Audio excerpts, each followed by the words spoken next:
the first thing I think is to write that vision down, because right now you're super passionate about it. You can see the outcome, and it's amazing, and you'll always have that vision doc to go back to. And if you can, write it as a story, write it as a narrative. There's a beautiful format that Amazon uses around this to really sort of expand on your idea and your vision, and get that down, because that's going to be a shared document forever.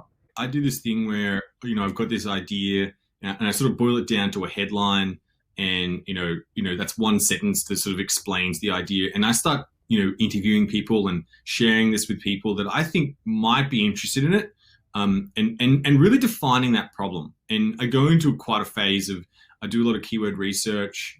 I read forums about the topic.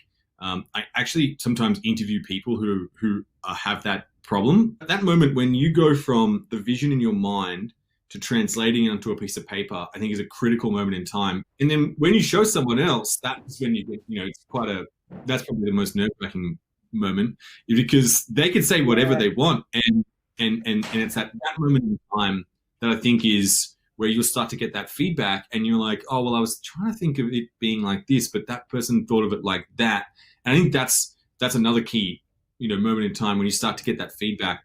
And ultimately what you're trying to do is build up to a little MVP, or a minimum viable product. Essentially, it is what Betsy can you do to make the most basic version of your product and start to actually sell it. You don't even need to have to deliver a full entire product, but imagine what I do is I actually sell it before I make it. If you can get someone to take their wallet, their credit card out, lay down some money, and buy something even before you've made it, clearly that's the best signal you can possibly get from a customer. Most of my ideas that I've ever worked on, the first one, you probably call them a relatively ugly baby. Like, they were pretty rough.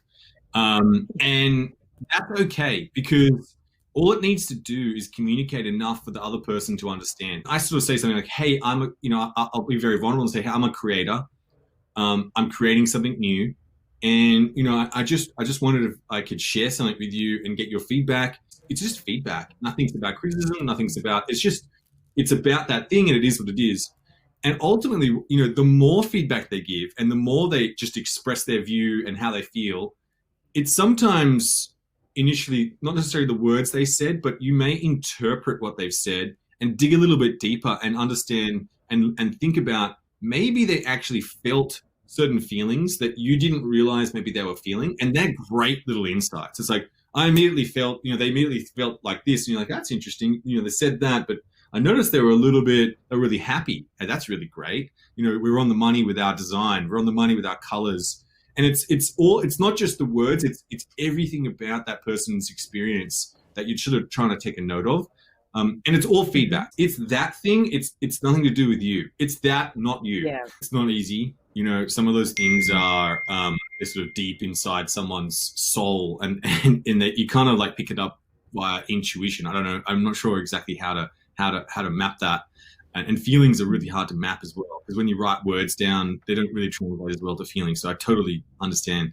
Some of that you just got to record in your mind, and I think that's just being really perceptive and being very present and just feeling the situation. We also record the interviews, and I think that's another nice way to capture that information and then go back in time.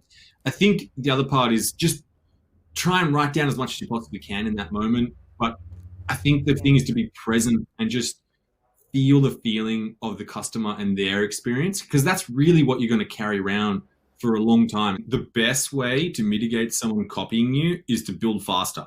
I think today, competitive advantage is about speed and not necessarily about one little idea, because anyone can come up with ideas. It's about how fast you can get it to the market.